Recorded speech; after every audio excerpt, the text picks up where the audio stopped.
오늘은 고린도전서 11장 말씀을 통해서 관계 질서라고 하는 제목으로 말씀을 전하도록 하겠습니다. 관계에는 질서가 있습니다. 아무리 허물이 없고 가까운 관계에도 보이지 않는 질서가 있기 나름입니다. 그래서 부부관계 아무리 오랫동안 살았다고 해도 서로를 존중해 주어야 합니다. 친한 친구 사이에서도 마찬가지로 질서를 지키고 존중해 주는 것은 너무나도 중요합니다. 중요한 결정 사항이 있을 때 먼저 의논하고 또 알려주고 분별해 나가는 관계, 그리고 가족, 공동체가 건강한 관계입니다. 물론 이 민족마다 그리고 문화마다 정서적으로 우리가 나름대로 가지고 있는 질서들이 있습니다. 우리 한인들은 주로 유교적 문화가 굉장히 친근합니다. 유교적 문화 가운데서 나름대로 또 질서가 있습니다. 장유유서, 그렇죠. 저희 교회에서 이제 1년에 한 번씩 이 시니어 나이트를 하게 됩니다. 교회 65세가 넘으신 우리 어르신들을 다 초청을 하면 300~400명 정도 이렇게 많은 어른들이 함께 친교실에서 예배도 드리고 또 식사를 하는 시간들이 있습니다.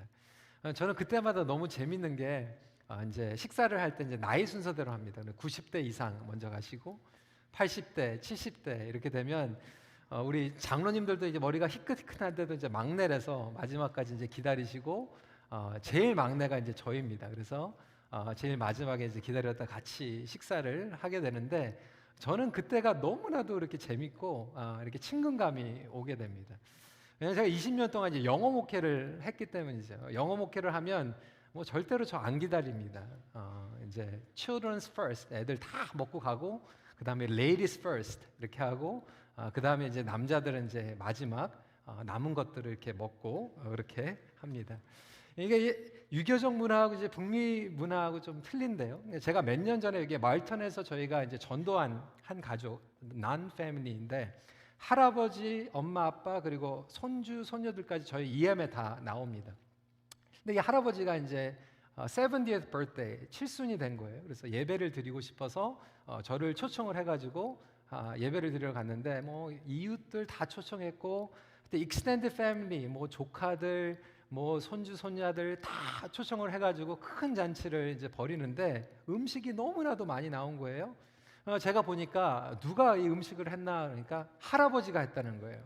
그래서 이 캐리비안 커처는 생일을 맞으면 할아버지가 직접 손수 음식을 다 준비를 하고, 우리 권사님들 부러우세요?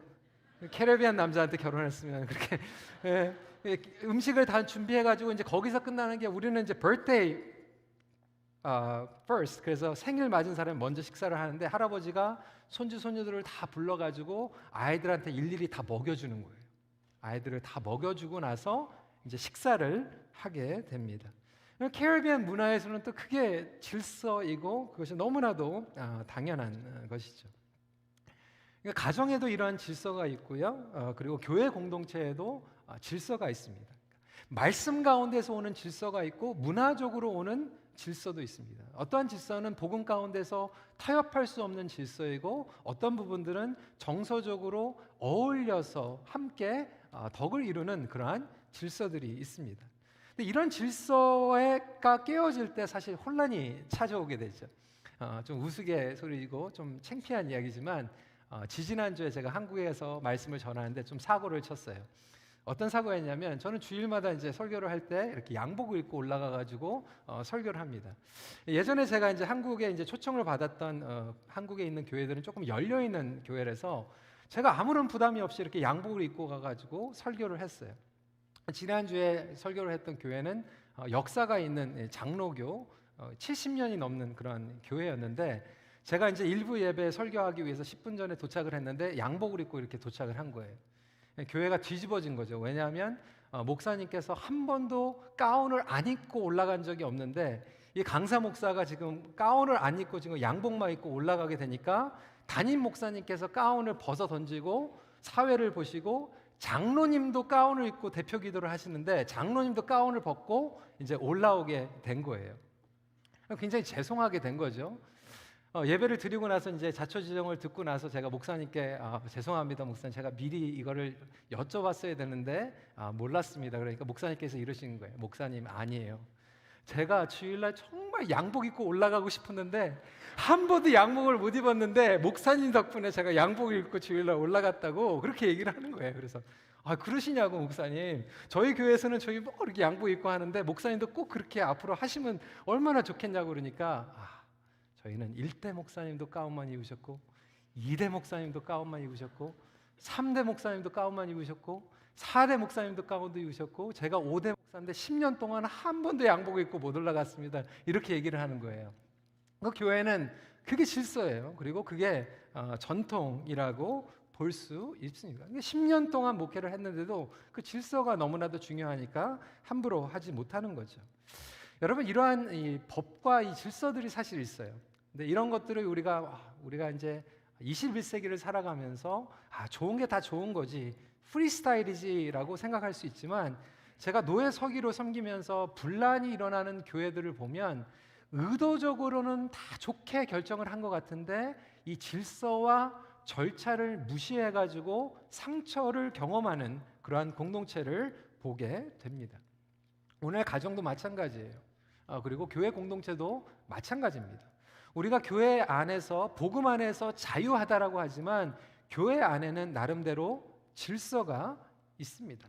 그 질서 가운데서 우리가 양육하고 말씀 안에 뿌리를 내리면서 자라게 되는 거죠. 저희 EM 목회에서는 미시사가 캠퍼스가 있고 다운타운 캠퍼스가 있고 업타운 캠퍼스가 있습니다. 그러니까 자라는 친구들 이렇게 생각하는 거예요. 같은 교회니까 오늘은 미시사가에서 예배드리고 다음 주엔 다운타운에서 예배드리고 그 다음 주엔 업타운에서 예배드려도 어떠냐라는 거예요. 마침 미시사가 스타벅스에서 한 잔 마시고 내일은 놀수역에 있는 스타벅스에서 한 잔 마시는 것 같이, 아니 굿라이프에 이토비코에 있는 굿라이프에 갔다가 내일은 스카버로에 있는 굿라이프에 가도 마찬가지 아니냐라고 하는 개념을 가지고 있어요. 근데 여러분, 그렇지 않아요. 왜냐하면 우리가 예배를 드리며 그 공동체의 질서를 통하여서 서로 챙겨주고 아픈 사람들을 신방해주고 훈육해주고 양육해주는 이러한 놀라운 영적인 성장과 성숙이 일어나게 되는데, 만약에 우리 아이가 오늘은 고모 집에서 자고 내일은 할아버지 집에서 하고 그 다음에 이모 집에서 하고 어디서 자는지 어디에서 뭐를 먹고 사는지 모르고 살아간다면 그 가정은 질서가 무너진 가정이겠죠. 그렇다면 성경에서 질서에 대해서 오늘 얘기를 하고 있는데, 성경이 말하고 있는 관계의 질서는 무엇인가? 또 문화적인 질서와는 무엇이 다른가? 오늘같이 자유를 존중하는 시대를 살아가고 있는 우리에게 과연 질서란 필요한 것일까? 이 부분에 대해서 오늘 본문을 통해서 함께 살펴보길 원합니다. 첫 번째로 성경은 분명하게 얘기하고 있습니다. 질서의 원천은 하나님이십니다. Our God is God of order라고 설명하고 있습니다. 질서는 어디에서 시작이 되는가? 하나님은 질서의 하나님이고 질서는 하나님께로부터 온다.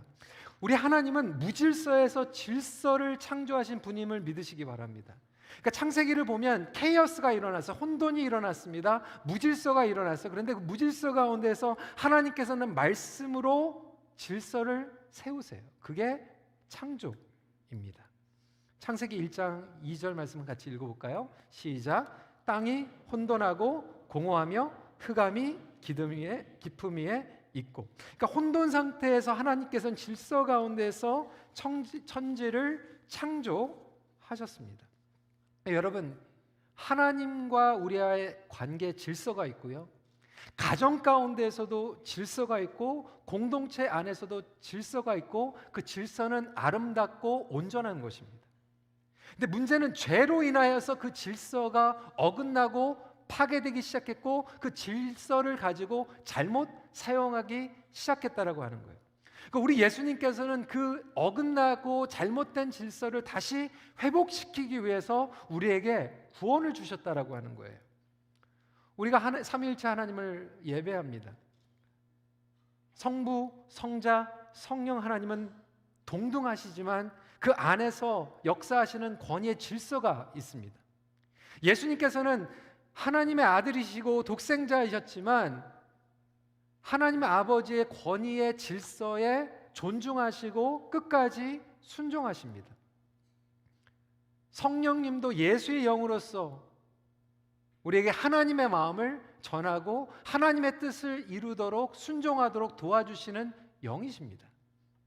이 빌립보서 2장 6절부터 8절에 이렇게 설명하고 있습니다. 그는 근본 하나님의 본체시나 하나님과 동등됨을 취할 것을 여기지 아니하시고 오히려 자기를 비워 종의 형체를 가지사 사람들과 같이 되셨고 사람의 모양으로 나타나사 자기를 낮추시고 죽기까지 복종하셨으니 곧 십자가에 죽으심이라. 그러니까 성부, 성자, 성령 이 관계의 다이내믹 가운데에서 질서가 있는 것 같이 사도 바울은 고린도전서에서 뭐라고 설명하고 있냐면 하나님, 예수 그리스도, 교회의 질서가 있다라는 거예요. 고린도전서 3장 23절 같이 읽도록 하겠습니다. 시작. 너희는 그리스도의 것이요 그리스도는 하나님의 것이라. 그러니까 예수님께서는 하나님의 권위, 그 질서를 존중하고 교회는 예수님의 권위, 예수님의 질서 가운데에서 세워져 나간다라고 하는 거죠. 사도 바울은 권위의 질서, 예배 질서, 교회 공동체의 질서를 본문에서 다루고 있습니다. 그러면서 오늘 본문을 보면 조금 민감한 부분이에요. 왜냐하면 여자가 이 질서와 권위를 존중하는 표시로 머리를 가리라라고 이야기를 하고 있어요. 왜 이것이 이슈가 될까요? 여러분, 이 성경을 문자적으로 저희가 해석하면 여기에 있는 여자 모든 분들은 지금 모자를 쓰고 나와야 돼요. 모자를 쓰든지 머리를 밀든지. 근데 지금 사도 바울이 하나님께서 우리에게 지금 말씀하시는 게 머리를 밀라, 모자를 쓰고 나와라라는 얘기가 아니죠. 무엇이 이슈가 되는 게 당시의 문화적인 상황을 이해해야만 합니다. 고린도 교회가 있었던 고린도 도시는 성적으로 문란했던 곳이에요. 그러다 보니까 이 남편을 존중하고 이 정결한 이 결혼 생활을 해나가는데도 불구하고 성적으로 도덕적으로 문란했던 여자들이 자유를 외치면서 밖에 나와가지고 머리를 가리는 것들을 다 벗어 다니며 그렇게 생활을 하기 시작했어요.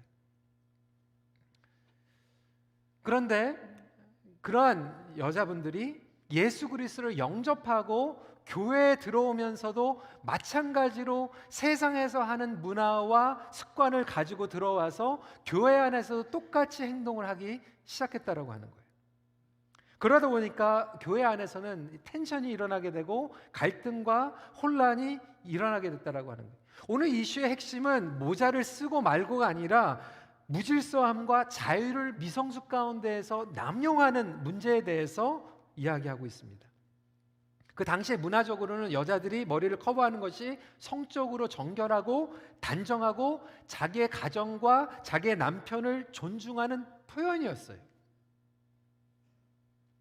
그렇기 때문에 이것을 강조하고 있는 것입니다. 여러분, 미국도 마찬가지. 옛날에 영화 보신 분들은 아시겠지만 미국에서 남자들이 모자를 쓰고 다녔어요. 멋있는 모자 이렇게 딱 쓰고 이렇게 지팡이 들고 다녔잖아요. 그게 문화였어요. 하지만 그것이 아무리 대세이고 문화이지만 교회에 들어와서는 남자들이 그 모자를 벗고 기도하고 하나님 앞에 예배드리는 것이 예의였던 것입니다. 우리나라도 처음 복음이 들어왔을 때 양반, 평민, 서민들이 있었어요. 복음 안에서 우리가 자유함을 누렸고 한 형제, 한 자매였지만 사실 그렇다고 해서 머리를 막 밀거나 그리고 상투를 막 벗어 던지는 일은 있지 않았다라고 하는 거죠. 주인과 종에 대한 질서도 마찬가지로 볼 수 있는 것입니다.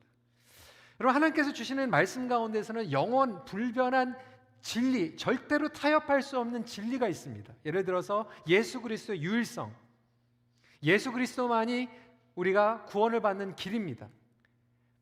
Inerrancy of the Bible, 하나님의 말씀은 에러가 없습니다. 하나님께서 남자와 여자를 창조하시고 그것을 통해서 결혼을 대사하신 이런 것들은 불변하는 진리예요. 그런데 오늘과 같은 이 본문 같은 것은 문화 가운데에서 이 진리를 가지고 적용해야 되는 부분이라고 하는 거죠. 그래서 교리에 대한 진리는 절대적으로 타협할 수 없지만 이 머리에 쓰는 것은 후자에 적용하는 것입니다. 제가 대학부에 있을 때 이 고린도전서 11장을 가지고 대학부에서 한 달 동안 우리가 막 논쟁을 벌였어요. 저희를 양육해 주셨는 목사님이 원래 근본주의 신학을 하신 목사님이라 가지고 한 달 동안 이제 막 이것을 토론을 하다가 결론을 어떻게 내렸냐면 이 말씀 그대로 여자들은 머리에 쓰고 와야 된다 이렇게 결정이 났어요. 그렇게 어떻게 됐어요? 그 다음 달부터 여자 자매들이 다 모자를 쓰고 왔어요. 이게 너무나도 혼란스러운 거죠. 그러니까 결국은 목사님께서 이건 아닌 것 같다 그래가지고 기도하려고 올라오는데 모자를 막 뒤집어 쓰고 이제 기도를 하려고 그러니까 혼동이 일어나게 되는 거죠. 사실 제가 말씀을 드린 것 같이 여기의 이슈는 여성도의 머리를 커버하는 게 아니라고 말씀을 드렸습니다. 우리의 삶 가운데에서 하나님께서 주신 질서가 있는데 우리의 가정 가운데에서 나와 하나님과의 관계 가운데에서 질서가 있고요. 부부간의 질서가 있고 부모와 자녀들과의 질서가 있고 교회 공동체 안에서 리더십 가운데에서 질서가 있어요. 근데 오늘날 우리가 살아가면서 이 남녀 동등 시대를 살아가면서 이 질서에 대해서 이야기하면 우리는 굉장히 알레르기 반응을 하게 됩니다. 무슨 얘기냐? 남녀 평등 시대를 살아가고 있는데 성경은요 여성들이 사역하는 것에 대해서 막지 않습니다. 그리고 하나님께서는 우리 여자 성도들에게도 은사를 주시고 사명을 주신 줄 믿으시기 바랍니다. 아멘이 없네요. 저희 교회가 속한 우리 통합 측 교단에서도 여성 안수를 줍니다. 저희 교회에서 우리 오정훈 목사님 같은 경우 그리고 수산 목사님 같은 경우 목사 안수를 받으시고 사역을 잘 감당하고 계세요. 제가 감사한 거는 우리 목집사님도 그렇고 우리 잭 집사님도 그렇고 너무나도 서포트를 잘 해주세요. 아내가 목회를 잘할 수 있도록. 그렇지만 분명한 것은 가정에 돌아가서 가정에서의 제사장의 직분은 하나님께서 우리 남편들에게 주셨다라고 하는 거예요. 교회 안에서 우리가 하나님께서 주신 은사와 사역을 감당하고 있지만 하나님께서 영적인 리더십을 가지고 정말로 가정에서 제사장으로서 기도하고 아이들을 축복해주고 자기의 아내를 영적으로 이끌어 나가는 그러한 질서를 남편들에게 허락해 주셨는데 오늘날 가정이 무너지는 이유가 이 가정 가운데 영적인 질서가 무너져 버렸다는 거 하는 거예요. 그러니까 남편이 기도하지 않는 거죠. 아빠로서 기도하지 못하는 거죠.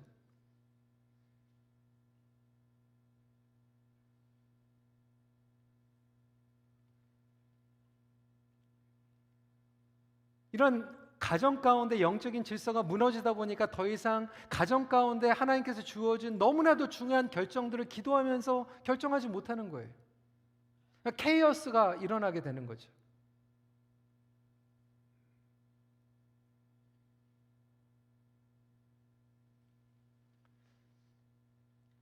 우리 자녀들도 그러한 질서를 배우면서 자랄 때 사회에 나가서 질서를 지키고 사실상은 좋은 리더가 될 수 있는 거거든요.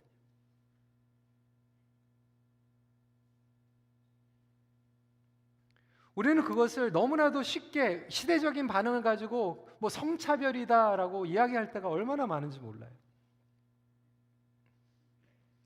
조금 우스운 얘기지만 저의 경험을 얘기를 하겠습니다. 23년 전에 저희가 결혼을 했거든요. 저는 이제 좀 생각이 열려 있다라고 생각했어요. 제 아내랑 결혼했는데 여기 노르트 아메리카에서는 이제 아내가 결혼하면 라스트 네임을 메이든 네임 놔두고 이제 남편 성을 따라가잖아요. 근데 제 아내가 이제 원래 저는 노씨고 제 아내가 김씨입니다. 근데 제 아내는 이 김씨에 대한 그 굉장히 그 뭐라고 그럴까요? 프라이드라고 그럴까요? 감사함이 굉장히 강했어요. 이제 할아버지 할머니가 너무나도 영적으로 훌륭한 분이셨고 영적으로 너무나도 그 존중하고 영적인 유산을 너무나도 감사하게 생각하다 보니까 그 라스트 네임을 내고 하는 게 너무 좀 처음에 쉽지가 않았어요. 결혼하고 라스트 네임에 대해서 너무 그런 마음을 가지고 있게 제가 터치를 안 하려고 그래서 알았다고 이제 그러고 나서 저희가 결혼을 하고 유학을 가게 되었습니다. LA에서 유학 생활을 하는데 이 문제가 생긴 거예요. 친구들이 저를 제이슨 킴이라고 이제 부르기 시작한 거예요. 이거는 아닌 것 같은데 그래가지고 나 제이슨 킴 아니고 제이슨 노라고 그러니까 소문이 퍼졌어요. 저긴 결혼 안 하고 동거한다 또 이렇게.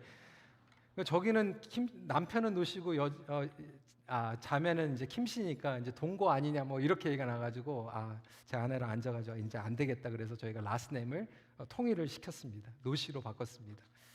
북미에서는 그렇게 부르잖아요. The No Family, The Kim Family 이렇게 부릅니다. 그것을 우리가 성차별이라고 볼 수는 없죠. 그 문화 가운데에서 아름다운 것들을 우리가 적용해 나가는 것입니다. 다운타운에서 일어났던 일이에요.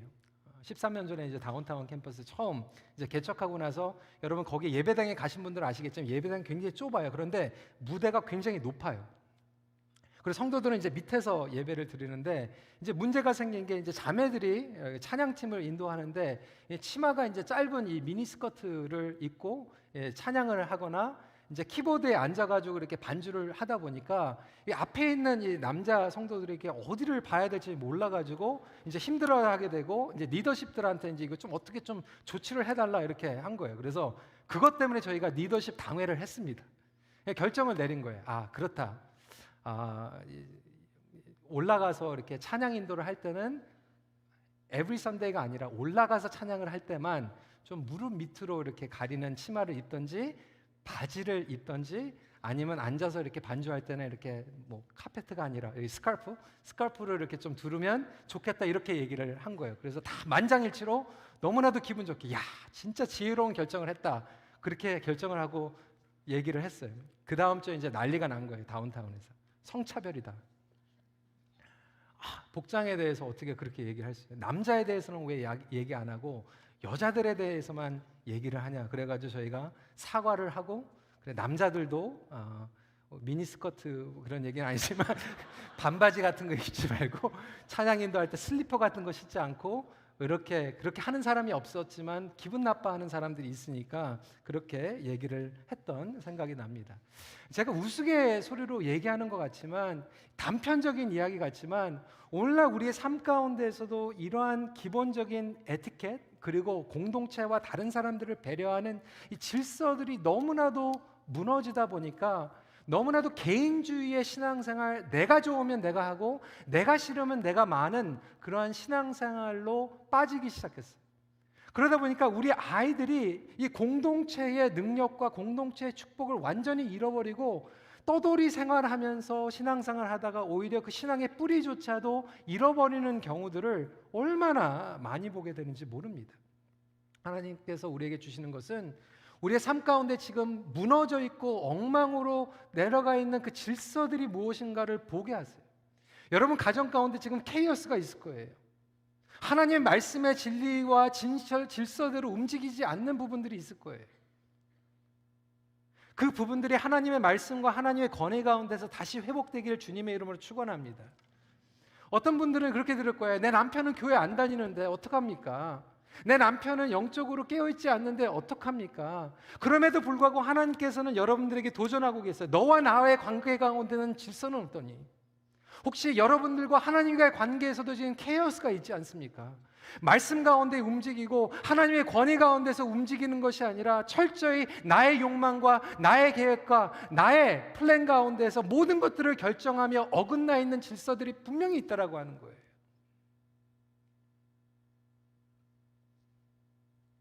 복음의 자유가 있지만 하나님의 말씀 가운데 질서를 회복할 수 있는 우리 모두가 되기를 간절히 소원합니다. 두 번째로 질서의 목적은 역동성을 위함입니다. 이 질서에 대해서 얘기하면 어떤 분들은 굉장히 힘들어하세요. 왜 그렇습니까? 옛날에 질서를 잘못 사용하고 권위주의에 빠져가지고 이 질서를 가지고 막 억압을 받았던 사람들이 있기 때문에 이 질서를 얘기하면 막 힘들어합니다. 근데 여러분 하나님께서는 질서를 주신 것이 이유가 있어요. 창조적인 사역과 역동적인 사역을 불러일으키기 위함입니다. 하모니와 화평이 여기 질서에서 오게 됩니다. 여러분 자동차 엔진을 보세요. 100km 이상 막 달려갑니다. 200km까지 달려가는 자동차 엔진이 있어요. 그런데 자동차 엔진을 보면요, 그 모터가 질서 가운데서 움직이는 거예요. 순식간에 막 스폰테니어스하게 움직이는 것 같지만 마음대로 움직이는 게 아니에요. 마음대로 움직이고 질서를 어긋나면 그 모터가 망가져 버립니다. 정말로 빨리 움직일 수 있고 비행기가 움직일 수 있는 것은 모터가 순식간에 가는 거 있지만 순식간에 가는 것도 반복적인 질서가 빨리 돌아갈 때 거기서 역동성이 일어나게 되는 거예요. 하나님께서 우리 관계를 통해서 교회 공동체를 통해서 역할을 통해서 질서를 주신 것은 우리에게 막 갑질하려고 주신 것이 아니라 그 공동체 관계를 통해서 팀워크가 일어나고 역동성이 일어나고 시너지가 일어나도록 주신 거예요. 근데 우리는 이것을 자꾸 수직 관계로 생각을 하기 때문에 힘든 거예요. 여기 헤드십, 케팔레라고 하는 단어는 권위를 얘기하고 있지만 또한 질서를 얘기하고 있어요. 권위는 질서입니다. 유진 피터슨 목사님은 이것을 메시지에서 이렇게 설명하고 있어요. 왜냐하면 저는 이제 중고등부 있을 때 이 연합수양회 가면 꼭 청년들이 뭣도 모르고 이 고린도전서 11장 가지고 남자 여자 막 구별하면서 이렇게 장난하거든요. 말씀 가지고 막 얘기하거든요. 근데 여러분, 이 남자와 여자의 관계가 아니에요. 남편과 아내에 대한 얘기예요.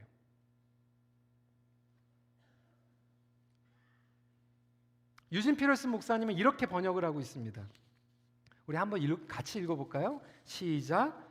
그리스도의 권위를 존중하지 않으면서 하나님과 대화하거나 하나님에 대해 말하는 사람이 있다면 그는 그리스도의 명예를 실추시키는 자입니다. 마찬가지로 자기 남편의 권위를 존중하지 않으면서 하나님과 대화하는 아내가 있다면 그 아내는 자기 남편의 명예를 실추시키는 것이고 물론이고 자기 명예까지 실추시키는 것입니다.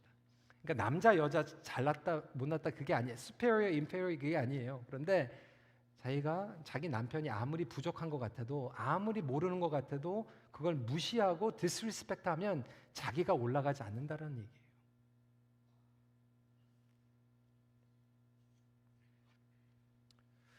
근데 특히 한국 문화는 이것을 서열 관계로 생각하게 되면 힘들어져요. 교회 안에서도 보고 질서 얘기하면 어떤 분들은 힘들어합니다. 예전에 한번 이런 일이 있었어요. 집사님들이 이제 회의를 하는데 어떤 일을 결정하면서 이렇게 얘기해요. 그거 목회자들한테 좀 보고해야 되지 않겠냐. 그러니까 어느 집사님이 좀 자존심이 상한 거예요. 왜? 거의 목회자들 보니까 다 우리 교회 목회자들 다 젊은데 그리고 우리가 다 50대 60대인데 꼭 그걸 목회자들한테 보고해야 되냐. 기분이 나쁜 거예요. 여러분 한번 생각을 해보세요. 피어슨 에어포트에요. 비행기가 순식간에 여러 비행기가 들어옵니다. 이륙을 하고 착륙을 해요. 그 비행기 조종사 가운데 파일럿들 중에서 60세 파일럿도 있고요. 비행기를 30년, 40년 동안 조종한 조종수들이 있어요. 근데 지금 관제탑에 일하고 있는 사람이 30대 초반이야. 들어갈 때 관제탑에 우리 지금 비행기가 들어간다라고 얘기하고 들어가야 되는데 갑자기 관제탑에서 지금 들어오시면 안 됩니다. 다른 비행기가 들어옵니다. 아니 지금 얼음이 있습니다. 5분만 조금 돌다가 들어와 주세요. 10분만 있다가 들어와 주세요. 이렇게 얘기를 하는데 갑자기 조종사가 내가 지금 40년 동안 짬밥이 얼만데 그러면서 갑자기 들어와 버리면 여러분 거기에서 어떤 일이 일어날까? 사고가 일어나는 거예요. 관제탑에 있는 사람이 높아서가 아니에요. 이 질서를 통해서 수십 대의 비행기가 날아가고 이륙하고 착륙하는 거예요. 교회 공동체에서도 질서에 대해서 얘기할 때 이 권위, 수직 관계가 아니라 하나님께서는 이 질서를 통해서 역동적인 팀워크가 일어나도록 도와주시는 거예요. 여러분 가정에서도 여러분들이 남편이 올라가면 아이들이 올라가는 거고 아내들이 올라가는 거 아닙니까? 교회 안에서도 사회에서도 이런 서로를 존중하는 일어나면 내가 깎이는 게 아니거든요. 내가 사는 거거든요. 본문을 보시면 여자가 기도하고 예언하는 것을 막지 않습니다. 여러분 이것이 놀라운 지금 개혁이에요. 이전까지는 여자들이 기도하지도 못했고 예언하지도 못했는데 오늘 말씀 같이 읽어볼까? 5절 말씀입니다. 같이 읽겠습니다. 시작. 무릇 여자로서 머리에 쓴 것을 벗고 기도나 예언을 하는 자는 그 머리를 욕되게 하는 것이니 이는 머리를 민 것과 다름이 없으니라. 여기에서 핵심은 뭡니까? 예언하지 말라는 게 아니죠. 기도하지 말라는 게 아니죠. 기도하라는 거예요. 예언하라는 거예요. 하나님께서 은사를 주셨으면 그렇지만 공동체를 지키고 질서를 지키며 잘하라는 얘기예요. 하나님께서 우리를 도와주시려고 말씀하시는 거예요. 여기서 예언은 하나님의 말씀을 가리키는 것도 포함합니다. 문제는 하는 게 아니라 어떻게 하느냐 중요하죠. 성경은 우리에게 분명하게 얘기하고 있습니다. 11절입니다. 그러나 주 안에서 남자 없이 여자만 있지 않고 여자 없이 남자만 있지 아니하냐. 이전에는 앞부분만 있었어요. 남자 없이 여자가 없다. 그런데 성경은 개혁적으로 우리에게 여자 없이 남자도 없다. 서로 존중하라는 거예요. 시대적으로 보면 파격적이죠. 획기적이죠. 서로가 필요하다는 거예요. 여러분 가정 가운데 이러한 리스펙트가 일어나길 간절히 소원합니다. 우리 아내들이 남편을 리스펙트하고 남편이 아내들을 리스펙트하고 부모들이 자녀들을 리스펙트하고 자녀들이 부모들을 리스펙트하고 교회 안에서 서로 이러한 존중과 리스펙트가 일어날 때 그 관계를 통하여서 하나님의 놀라운 열매와 복음의 능력이 일어날 줄 믿으시기 바랍니다. 마지막으로 복음은 잘못된 욕망의 질서를 회복시키는 능력입니다. 아까도 말씀드린 것 같이 하나님께서 주신 질서는 완벽한 질서예요. 아름다운 질서예요. 온전한 질서예요. 근데 죄 때문에 그 질서가 어긋나 버린 거예요. 그 순서가 뒤틀렸어요. 그래서 복음은 우리의 삶을 변화시키고 그 트랜스포메이션은 우리의 어긋나 있는 질서들을 다시 바로잡아 줍니다. 그래서 이거를 영어로 reordering이라고 얘기하죠. Reordering our private world, reordering our priority, reordering our wrong pattern, reordering our individualism이라고 얘기하고 있는 거예요. 잘못되어 있는 질서를 바로잡는 것이 회개입니다. 그러면서 이 고린도전서 11장 앞부분에는 머리 쓰는 거에 대해서 얘기하고 있다가 마지막 부분에 성만찬에 대해서 얘기하고 있는데 이것도 사실상 핵심적으로는 똑같은 거예요. 왜? 질서에 대해서 얘기하고 있기 때문에 그래요.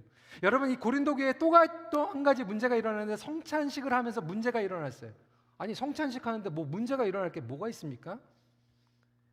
가정교회와 모이는 교회가 있었는데 가정교회에서는 성찬이 아니라 애찬을 했어요. 근데 애찬을 하다가 이제 모이다 보니까 이제 성도들이 미성숙해가지고 혼동이 일어나기 시작한 거예요.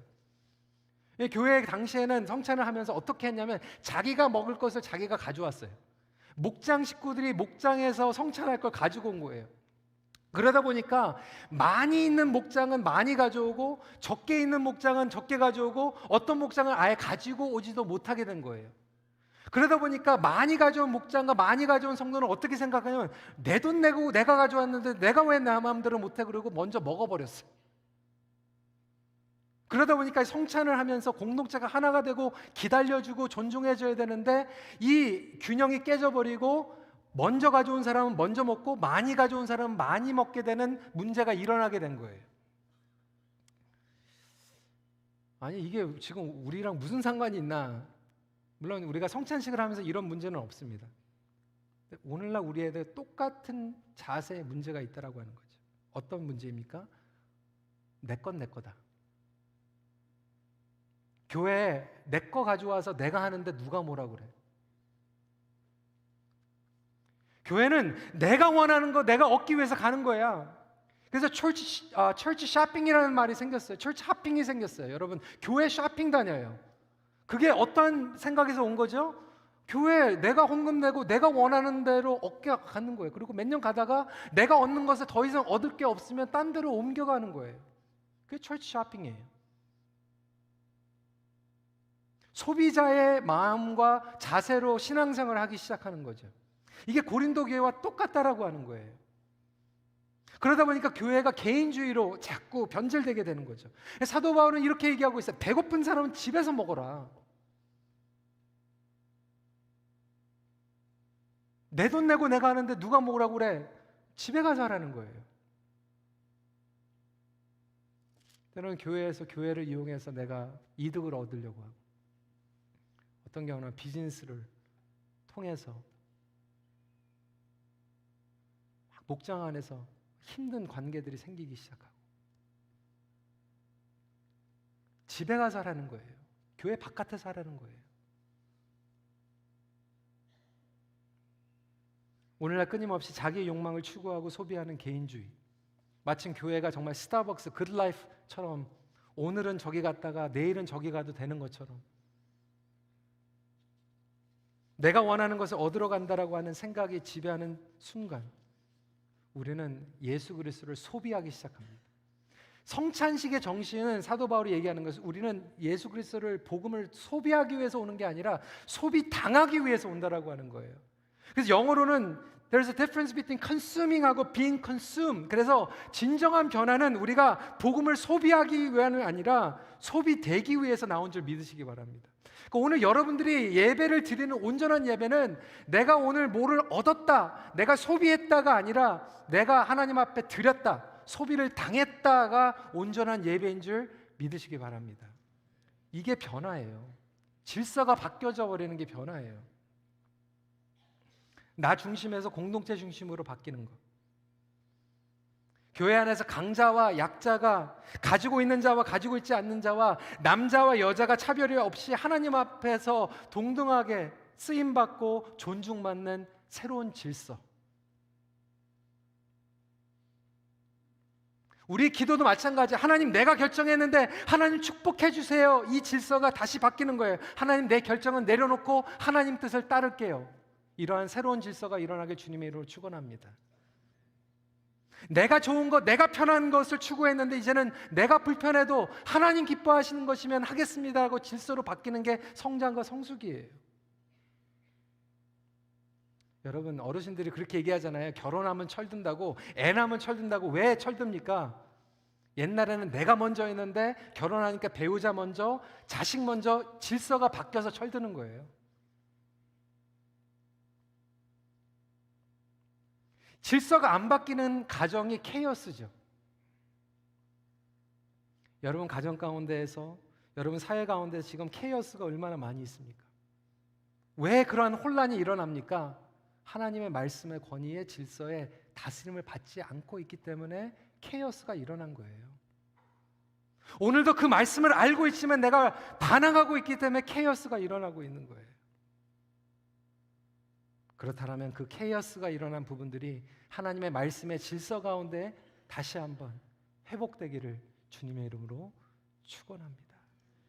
여러분 가정 가운데 정말로 여러분들의 배우자, 아니 여러분들의 부모님들은 어떻게 할 수 없을지 몰라도 여러분만이라도 하나님과의 관계 가운데서 질서가 회복될 수 있다면 여러분 삶 가운데, 여러분 영혼 가운데서는 하나님께서 온전한 평안과 기쁨을 회복 주시기 시작합니다. 여러분들부터 시작하세요.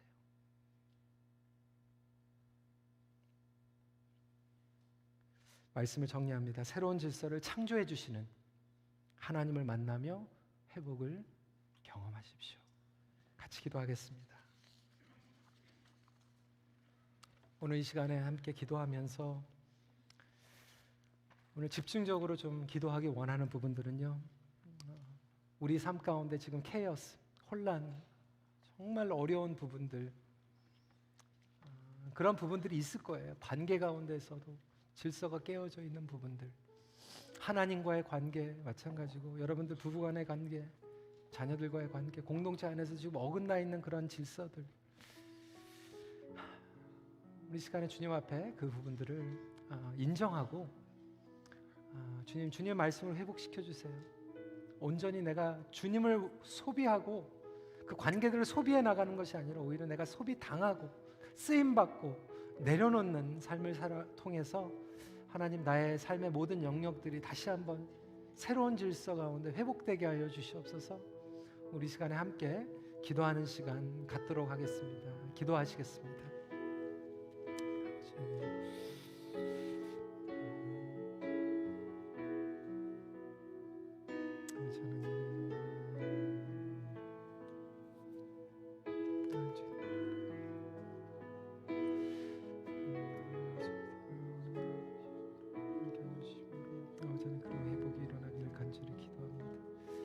하나님의 말씀 가운데 하나님의 질서를 무시하고 또 반항하고 아버지 하나님 그 뛰쳐나간 그 모습들 가운데 아버지 하나님 정말 무너져 있고 파괴되어 있는 그런 부분들 너무나도 많이 있습니다. 오늘 주님께서 저희들을 불쌍히 여겨주시고 그것을 바로잡아 주시며 또 회복시켜 주시며 아버지 하나님 저희들이 나갈 수 있도록 허락하여 주시옵소서. 우리 시간에 주님의 회복을 간절히 구하며 주의 보좌로 나아갈 때 찬양하도록 합니다. 주의 보좌로 나아갈 때에 어떻게 나가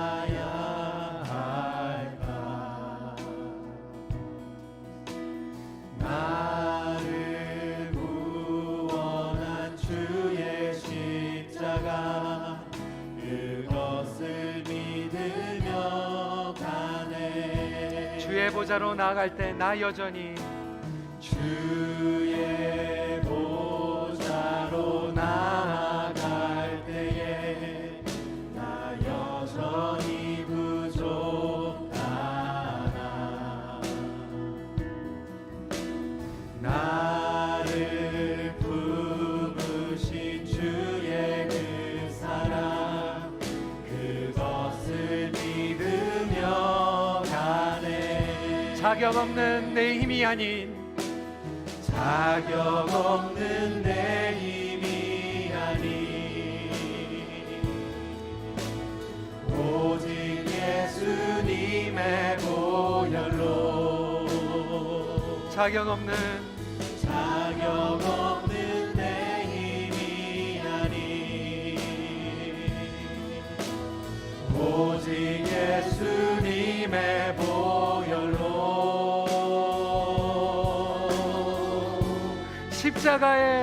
십자가의 보혈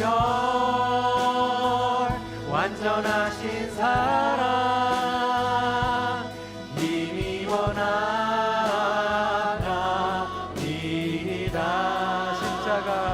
십자가의 보혈 완전하신 사랑 힘입어 예배합니다 십자가의 보혈 완전하신 사랑 힘입어 나갑니다 십자가의 보혈 완전하신 사랑 힘입어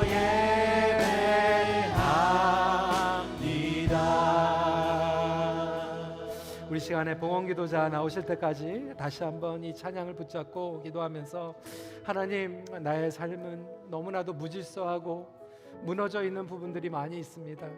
하지만 다시 한번 그 질서를 잡을 수 있는 것은 예수 그리스도의 복음의 능력이고 십자가의 보혈의 능력입니다. 저를 깨끗하게 하여 주시옵시고 다시 한번 나의 삶 가운데에서 주님과의 관계에 질서가 회복될 수 있도록 은혜를 베풀어 주시옵소서. 다시 한번 봉헌기도자 나오실 때까지 조용하게 하지만 진실되게 기도하는 시간 갖도록 하겠습니다. 기도하시겠습니다.